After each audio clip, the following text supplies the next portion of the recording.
आज हम बात करेंगे एक ऐसे चरित्र की, एक ऐसी पर्सनालिटी की जो एक राजकुमारी थी, जिसके राज्य को हड़प लिया गया, जिसकी माँ ने आत्महत्या कर ली, पिता जंगल में चले गए। उस राजकुमारी को बाजार में बेचा गया।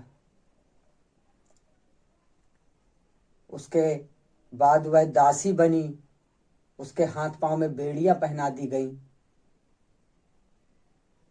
तब जाकर भगवान महावीर का अभिग्रह, जो भगवान महावीर ने अभिग्रह लिया था, 5 महीने 25 दिन हो गए थे उन्हें भूखे। तो ये सब वस्तु स्थिति बनने के बाद भगवान का अभिग्रह पूरा हुआ। बात है महासती चंदनवाला की। आज से 2500 साल पुरानी बात है। यह जैन धर्म की महासती हैं। इस समय भगवान को 11 वर्ष व्यतीत हो चुके थे तप करते करते, और भगवान बरसात के 4 माह किसी नगर के बाहर रुक जाते थे, बाकी शेष 8 मास भ्रमण करते थे। उन्हें जब भोजन करना होता तो वे नगर में जाते और भ्रमण करके चले आते। अगर कोई उनसे कहता कि भगवान आहार पानी शुद्ध है, पधारिए, और भगवान देखते कि उनका आचार व्यवहार उनके अभिग्रह के अनुकूल है, तो वो जाते, अन्यथा वो चुपचाप वापस लौट आते।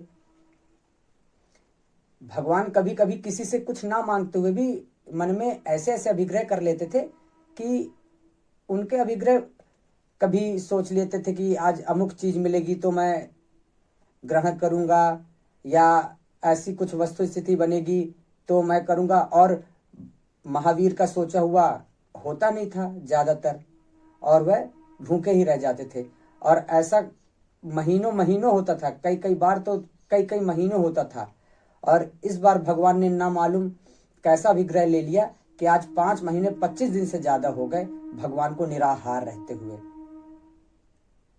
इन्हीं दिनों भगवान वत्स की राजधानी कौशाम्बी पहुंच गए।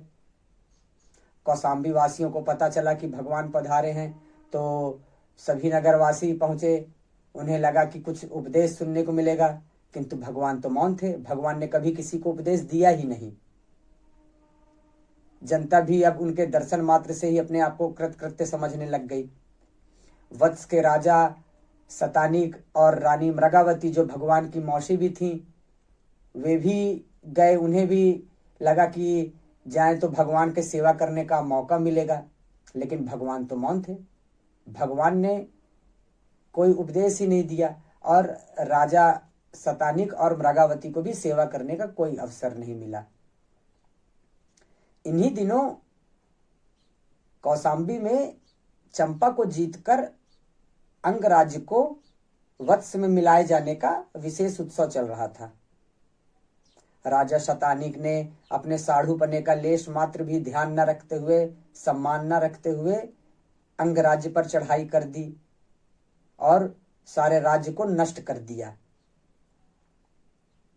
राजा दधिवाहन जंगल की ओर भाग गए, और रानी धारिणी देवी अपनी पुत्री वसुमती को लेकर एक भौरे में छुप गई, एक कोठरी में छुप गई। लेकिन शतानीक के रथवान ने देख लिया रानी धारिणी और उनकी पुत्री को, और जबरदस्ती अपने रथ में बैठा लिया। रानी धारिणी देवी तो अपनी सील रक्षा हेतु अपने दांतों से ही अपनी जीभ काटकर अपनी जान दे दी।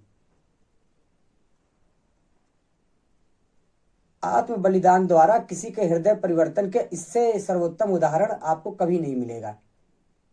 अपनी मां के लिए रोता कलपता देखकर वसुमती को उस रथवान का हृदय परिवर्तन हो गया, और उसने उस बेटी को सांत्वना दी और अपने साथ लेकर अपने घर चला गया। अब जब वह घर पहुंचा रथवान, तो रथवान की पत्नी, वो तो दूसरे ही स्तर में थी। वो तो सीधे देख के बोलने लग गई कि मैं तो सोची थी कि तुम चंपा से सोने जवाहरात हीरे मणि माणिक लेकर आओगे, परंतु तुम तो ये लड़की लेकर आ गए हो। मैं नहीं जानती, मुझे 20 लाख स्वर्ण मुद्राएं चाहिए, तुम जाओ इसे बाजार में बेच दो। अब रथवान पशुपेश में कि मैं कैसे इसको बेच दूं। किंतु वसुमती ने स्वयं रथवान से बोला कि चलिए मैं अपने आप को बाजार में बेचूंगी। अब ये दोनों चले गए बाजार। वसुमती ने अपने आप को बेचने के लिए आवाज लगाने लग गई। उस समय अतिशय वेदना हुई जब एक गणिका वसुमती को खरीदने आई, लेकिन वसुमती ने उसके साथ जाने से मना कर दिया।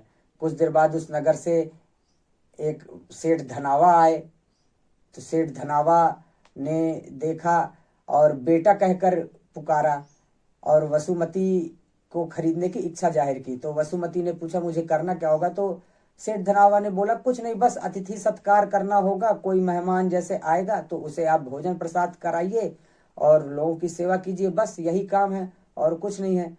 तो वसुमती तैयार हो गई। अब वसुमती अपने नए पिता के साथ चल दी। अब वसुमती यह नहीं जान रही थी कि उसका दुर्भाग्य उसके ऊपर खिलखिलाकर हंस रहा था।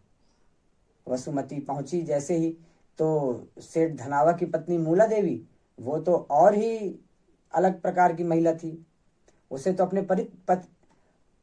पति के ही चरित्र पर शंका होने लग गई। अब वो जैसे तैसे वसुमती को कष्ट देने लग गई। कभी खाने के लिए समय पे नहीं देती, जमीन पे सुलाती और हमेशा इंतजार में रहती कि कब मुझे उसे परेशान करने का मौका मिले।